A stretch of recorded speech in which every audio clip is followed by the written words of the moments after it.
Hello everyone, I hope you all are doing well and welcome back to my YouTube channel. So, if you have joined this channel for the first time, then please do subscribe to the channel so that you will get some useful videos for your future. And today in this video, I'll be talking about how to get good marks in IGNOU. So, basically, cut short, मैं ज़्यादा बकवास नहीं करूँगा and I have recently completed my IGNOU examinations and I've got my results and मैंने masters sociology में की है इग्नू से and I've got 69% which is quite okay and मैं आपको बता देता हूँ मेरा academic background was quite strong so in my 10th class I got 96%, in my 12th I got 95%, in graduation I got 85% and now 69%.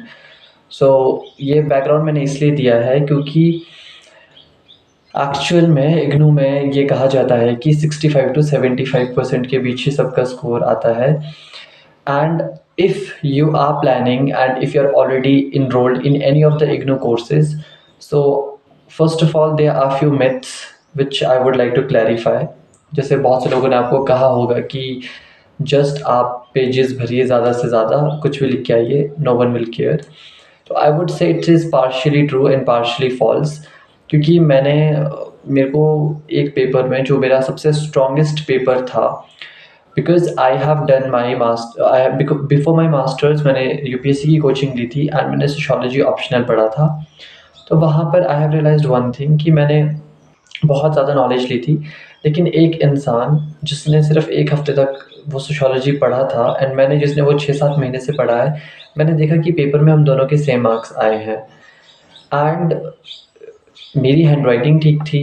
मैंने हर एक question को multiple angle से लिखा था, मैंने पेजेस पूरे भरे थे, सब कुछ ठीक लिखा था and then I was like कि शायद जो लोग चीज़ कहते हैं वो कहीं ना कहीं सही होता है कि शायद वो लोग इतने ध्यान से पेपर को नहीं देखते हैं. लेकिन आई हैव ट्राइड. मैंने हर पेपर में ना एक्सपेरिमेंट्स किए हैं. मैंने कुछ पेपर्स को पैराग्राफ फॉर्म में लिखा, कईयों में सिर्फ स्टोरीज लिखी, कई पेपर्स में मैंने पूरी शीट्स भी नहीं भरी. आई थिंक 25 शीट्स होती. मैंने कई पेपर में आई थिंक 3-3 शीट्स भरी हर एक क्वेश्चन के लिए and in one of the paper I have got 72 marks. So these are few things which I would like to highlight which can help you.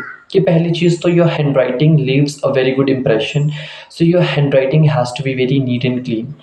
ठीक है, there is no for example यार वहाँ पे जो professors बैठे होते हैं ना उनको पैसे मिलते हैं कि आप एक दिन में इतने पेपर चेक करो आपको इतना पैसा मिलेगा, तो वो निपटाने वाला काम करते हैं. ये तो रियलिटी है.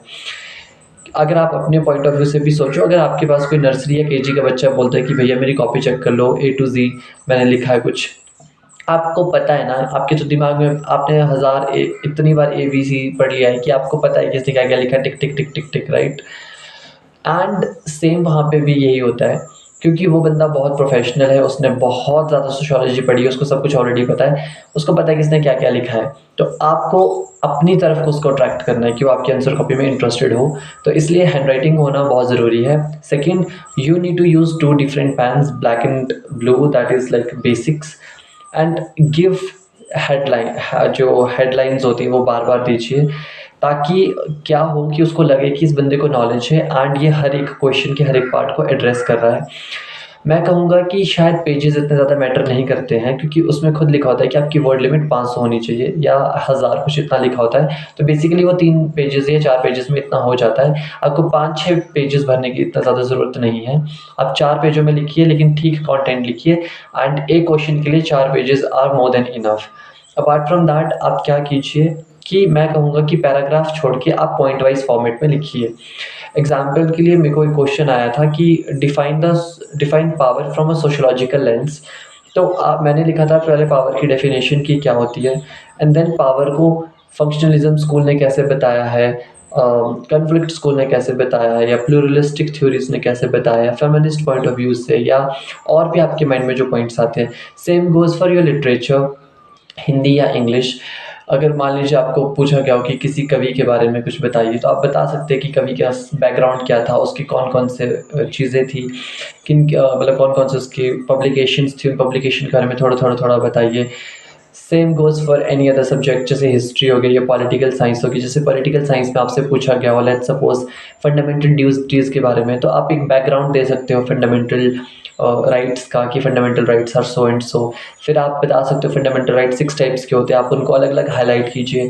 फिर वो जो आपने हाइलाइट किए हैं उनको फिर एक-एक करके डिफ़ाइन कीजिए, और उसके अंदर भी आपको लगता है कि जैसे for example article 32 talks about कि आपको कॉन्स्टिट्यूशनल रेमेडीज़ मिलती है, जैसे क्वो वारंटो, प्रोहिबिशन, सर्शियोररी या मैंडेमस, हेबस कॉर्पस।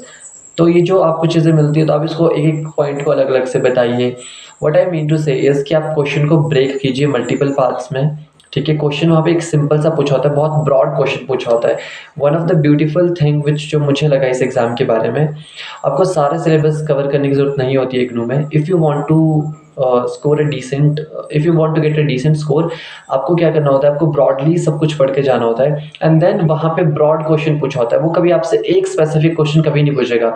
मैं एक एग्जांपल देता हूँ, अगर मान लो हिस्ट्री का, तो हिस्ट्री में आई डोंट थिंक सो वो कभी पूछेगा आपसे पानीपत का तीसरे युद्ध के बारे में बताइए। वो आपसे एक ओवरऑल पूछेगा। लेट्स सपोज वो ये पूछ सकता है कि जो कॉलोनियल रूल था जब हम लोग ब्रिटिश के अधीन थे, तो उससे हमारे सामाजिक और इकोनॉमिक एंड पॉलिटिकल सिनेरियोज में क्या इम्पैक्ट पड़ा। वो कभी आपसे एक पर्टिकुलर चीज़ को नहीं पूछेगा, वो बहुत ब्रॉड पूछता है। तो जब आप एक ब्रॉड पर्सपेक्टिव तैयार करके जाते हैं, तो आप हमेशा ना पॉइंट वाइज फॉर्मेट में ही याद कीजिए। इससे क्या होगा, एक तो एग्जामिनर को आपकी क्लैरिटी का पता लगेगा कि यार इस इंसान ने पढ़ा है, हर एक चीज़ को मल्टी डायमेंशनली इसने पढ़ा है। एंड जब आप एग्जाम में पेपर को लिखते हो, ठीक है, स्पेशली हैंडराइटिंग आपकी बिल्कुल साफ होनी चाहिए, एंड क्योंकि आप पॉइंट वाइज फॉर्मेट में लिख रहे हो, एक स्ट्रक्चर्ड वे में लिख रहे हो, तो उससे आपकी क्लैरिटी शो होती है। तो जिस एग्ज़ाम में मुझे 72 या 73 मार्क्स मिले थे जिस पेपर में, मैंने वहाँ पर यही चीज़ देखी कि शायद मुझे इसलिए ज़्यादा मार्क्स मिले। बाय द वे, इसमें उसके अलावा और कुछ हो नहीं सकता है। हम सब अपने से सिर्फ लिख सकते हैं कि यार मेरे अकॉर्डिंग, तो हम अपने पॉइंट ऑफ व्यू के अकॉर्डिंग सोचते हैं कि शायद ये चीज़ काम करती है, ये नहीं करती है। But I would just simply से कि पढ़ के जाओ, ठीक है? क्योंकि पढ़ाई हमेशा काम आएगी। ये सोच के मत जाओ कि हम पढ़ेंगे नहीं, पेपर से 2 दिन पहले बुक उठा लेते हैं और कर लेंगे। तो वो वाला एटीट्यूड मत रखिए। आप एटलीस्ट, हमें नहीं पता है ना कि क्या पता कोई ध्यान से टीचर पेपर भी चेक करता हो और आप फेल होके आ जाओ एंड शीट्स फालतू में भर दो, तो ऐसा कुछ नहीं होता है। क्योंकि मैंने ये चीज़ें देखी, तो मेरे लिए ये चीज़ें एप्लीकेबल नहीं थी। पढ़ाई करके जाइए ध्यान से, एंड स्पेसिफिकली हो सके इग्नू की बुक्स से ही पढ़िए अच्छे से। एंड कुछ लोगों ने यूट्यूब पे बहुत अच्छे से चीज़ें कवर की है। आप एक बेस्ट सोर्स है कि आप प्रीवियस ईयर क्वेश्चन पेपर उठाइए। मैंने ये चीज़ देखी थी सोशियोलॉजी में, शायद और चीज़ों में भी अप्लाई होती होगी। जैसे 2 बार पेपर होते हैं, जून एंड दिसंबर में, तो जून दिसंबर के सारे पेपर्स डाउनलोड कर लो 2015 से लेकर अभी तक, और वो आपको इग्नू की साइट पे ईजिली मिल जाएगा। या आप ऐसा भी लिखोगे ना इग्नू, और आपका जो कोड होगा, जैसे मेरा था एमएसओ, तो IGNOU MSO previous year papers, तो वो सारा आ जाता है। आप उनको डाउनलोड कीजिए, तो आपको रियलाइज़ होगा कि जो पिछले साल जून में, जो अभी जून में पेपर हुआ था, वो दिसंबर में 1-2 क्वेश्चन रिपीट हो रहे हैं, फिर जो दिसंबर में हुए थे फिर वो जून में रिपीट हो रहे हैं।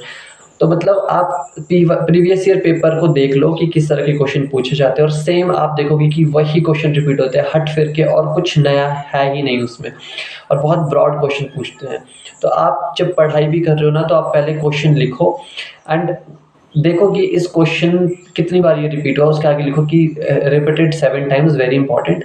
एंड आप क्या करो, चैट जीपीटी का यूज़ कर लो, या आप क्या कर सकते हो, चैट जीपीटी को ये बोलो कि give me the answer of this question in multi dimensional format through the lens of IGNOU, मतलब ताकि वो इग्नू का जो ओरिजिनल मटेरियल है उसको सिंप्लीफाई मैनर में आपको बताए।